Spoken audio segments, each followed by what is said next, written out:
യമനിലെ ജയിലിൽ കഴിയുന്ന നിമിഷപ്രിയയുടെ ശിക്ഷ നടപ്പാക്കുന്നതിൽ ഇളവ് തേടി യമൻ പ്രോസിക്യൂട്ടർക്ക് അപേക്ഷ നൽകി അമ്മ പ്രേമകുമാരി. നിമിഷപ്രിയയുടെ മോചനത്തിനായി ഇടപെടണമെന്നാവശ്യപ്പെട്ടുള്ള ഹർജി സുപ്രീം കോടതി നാളെ പരിഗണിക്കും. വിനിത വിജു ഡൽഹിയിൽ ചേർന്നു. വിനിത, ഈ പറഞ്ഞതനുസരിച്ചാണെങ്കിൽ 16-ാം തീയതിയാണ് യമൻ സർക്കാർ യമൻ അതോറിറ്റി ആ തീരുമാനം എടുത്തിരിക്കുന്നത്. പരമാവധി മോചിപ്പിക്കുക എന്നതിനപ്പുറത്തേക്ക് നമ്മുടെ മുമ്പിൽ ഏറ്റവും പ്രൈം കൺസേൺ ആ 16 എന്ന തീയതി നീട്ടിക്കുക എന്നുള്ളതാണ്. എന്തൊക്കെ സാധ്യതകളാണ് നമ്മൾ നിലവിൽ തേടുന്നത്?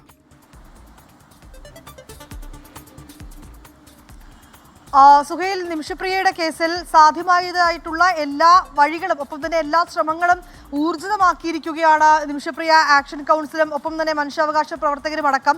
അതിൽ ഏറ്റവും പ്രധാനമായിട്ടുള്ളൊരു നീക്കം ഇന്നുണ്ടായത് സുഹൈൽ നേരത്തെ സൂചിപ്പിച്ചതുപോലെ നിമിഷപ്രിയയുടെ അമ്മ നൽകിയിരിക്കുന്ന ഒരു അപേക്ഷയാണ്. അപേക്ഷയിൽ പറയുന്നത് ഇനി 3 ദിവസം കൂടിയേ ഉള്ളൂ. യമൻ പ്രോസിക്യൂട്ടർ അറിയിച്ച തീരുമാനപ്രകാരം ഇനി 3 ദിവസം, അതായത് ഈ മാസം 16-ന് വധശിക്ഷ നടപ്പാക്കുമെന്നാണ് അറിയിച്ചിട്ടുണ്ടായിരുന്നത്. അന്ന് വധശിക്ഷ നടപ്പാക്കരുത്, അത് നീട്ടിവെക്കണമെന്ന് ആവശ്യപ്പെട്ടുകൊണ്ടാണ് അവർ ഇങ്ങനെ ഒരു അപേക്ഷ നൽകിയിരിക്കുന്നത്.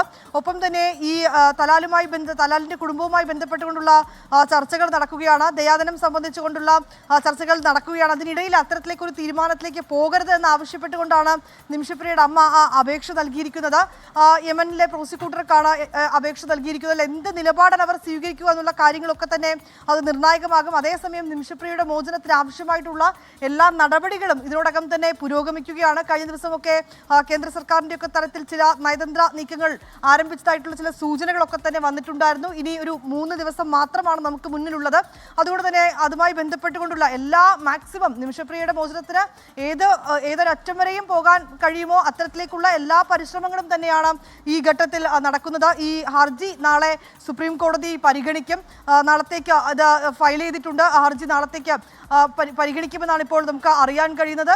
ഒപ്പം തന്നെ നേരത്തെ തന്നെ ഒരു അടിയന്തര പ്രാധാന്യത്തോടു കൂടി തന്നെയായിരിക്കും ആ ഹർജി പരിഗണിക്കുക. സർക്കാർ അഭിഭാഷകൻ, കേന്ദ്ര സർക്കാരിന്റെ ഭാഗത്തു നിന്നുള്ള അഭിഭാഷകൻ ഇതുമായി ബന്ധപ്പെട്ടുകൊണ്ടുള്ള വക്കാലത്തും കഴിഞ്ഞ ദിവസം നൽകിയിട്ടുണ്ടായിരുന്നു. ഇതിനിടയിൽ ആവശ്യമായിട്ടുള്ള എല്ലാ ശ്രമങ്ങളും, നിമിഷപ്രിയയുടെ മോചനത്തിനുള്ള എല്ലാ ശ്രമങ്ങളും ഊർജിതമാക്കിയിരിക്കുകയാണ്.